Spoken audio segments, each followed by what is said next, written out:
What's crack-a-lacking there, dude, Meister? So, here's how things are going to be going for you. I'm going to be putting some exercise inside a little Trainerize program for you so that you'll be able to log your workouts easily enough. You don't have to use it, obviously. You can just use a pen and notepad or whatever the crap it is that you want to use. But there's only a couple of movements that you're going to want to be rotating around. And the main thing that you're going to want to do with these movements is just increase the difficulties of them by changing the leverage or changing the tempo as time goes by. But what you want to have for like a day one is your main movements to be focused around just doing chin-ups, so like underhand grip, just over shoulder width apart, elbows pointed in towards the side, shoulders pulled back and down, boom. And you want to be doing dips as well.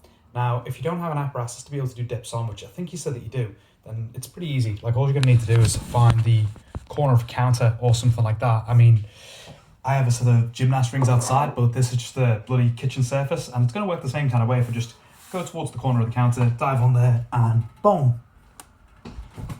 Ta-da. A little bit dark there, but I hope you can see that.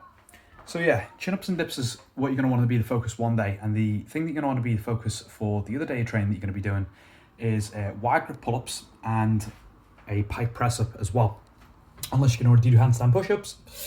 But wide grip pull-ups, you know, what you're going to be looking to do for them, like the main kind of difference between them and doing a regular chin-up is that a normal chin-up is going to be predominantly for the lats, because the chin-ups, the lat's main function is to draw the elbow in close towards the body.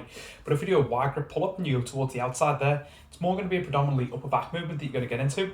Just don't worry about getting your chin over the bar necessarily. Just pull your elbow down as far as that you can do until that shoulder starts dumping forward. We want to avoid any dumping forward stuff. You always want to try and keep your shoulder pulled back and down as tight as you can. And as you pull them down, try and keep that elbow in front of the wrist, so that keeps your arm in an externally rotated position, and that is goddamn good for your scapular health. When you get into doing pike push-ups are a good progression towards getting towards a handstand push-up. So I'm just going to demonstrate some against these stairs right now. Well, all you'd want to do is find yourself some stairs or a chair or something like that that you can elevate your feet on. You're going to whack your feet back on it. You're going to walk your hands backwards until your torso comes to being about 45 degrees or completely inverted. And then from this position here, you're just going to tuck your chin in, lower yourself down until your head taps the floor, and then boom, press straight up from there. If you go a little bit narrower, it's going to be a little bit harder and more tricep dominated. If you go a bit wider, it's going to be easier and more shoulder dominated. But pike push-ups are absolutely fucking badass. The other movements that you're going to want to be getting onto after that, like for your lower body mainly, are going to be single leg hip thrusts and bodyweight split squats as well. So, you know, with split squats, you can either do them flat on the ground, just one foot back in front of the other, drop yourself right down and push it from there. Easy biz. Or you can find yourself a surface to be able to put your rear foot on if you've got the stability for it. And if your rear foot's elevated and that front foot can get elevated onto a higher surface as well, then you've got an increased range of motion to be able to work with, and it makes the movement that little bit more difficult than before. If you're going to be getting onto hip thrusts, what I would advise that you do with these, if you're getting into single leg ones, is try a variation, just be into the wall first. I'll see if I can position you up inside my hallway to give you a little demo here. Oh, what I would advise that you do a wall variation of it first, where you would just lay yourself on down about a foot away from a wall, whack 2 feet on top of it, lift the non-working leg up, and then just push yourself up until you come to the lockout point with your hips and get a big glute contraction. So straight up, boom. And if we go through this movement, you get a mighty, mighty, mighty big contraction in the glutes there. And the hamstrings will get a little bit of stimulation as well, but mainly a glute exercise. And then if you get good at doing that bad boy and you manage to fill up a higher end rep range with that, then you can do hip thrusts where you put your upper back on an elevated surface. Let's just take it into the living room.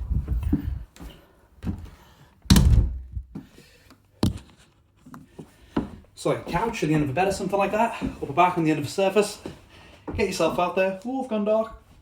Lift up the non-working leg, and then drop your hips down and push up till you come to the lockout point, which will just be on your horizontal. And then if this gets a little bit too easy as time goes by, that non-working leg, you just extend that thing out and you take your leverage so that you're from your upper back onto the very lower part of your neck. So right down there, get that leg straightened out. And now the leverage is way harder to work with, so I can still get really good workouts in, even if I've got a monster deadlift and a monster squat. Whew. So those movements that are going to be your predominant focus in the workout. The main thing that you want to be doing is, with things like the pull-ups, Well, with every single movement, just working around 4 working sets is going to be pretty good for every movement. And doing like an ABA workout, so you might do like, for your A workout, do chin-ups, dips, and do hip thrusts on that workout. And then for your B workout, you might do wide grip pull-ups, pike press, and split squats. So yeah, advise doing something like that, rotating the workout to AB. So you might do Monday, Wednesday, Friday, ABA, and then the next week do BAB. And yeah, I'll include the rep range and stuff inside there.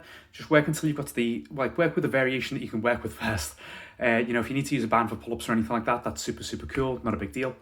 But when you can complete the higher end rep range with everything, just increase the difficulty of it by changing the leverages of the movement or changing it to a more difficult variation of that same movement. So yeah, enjoy yourself, comrade. Peace out.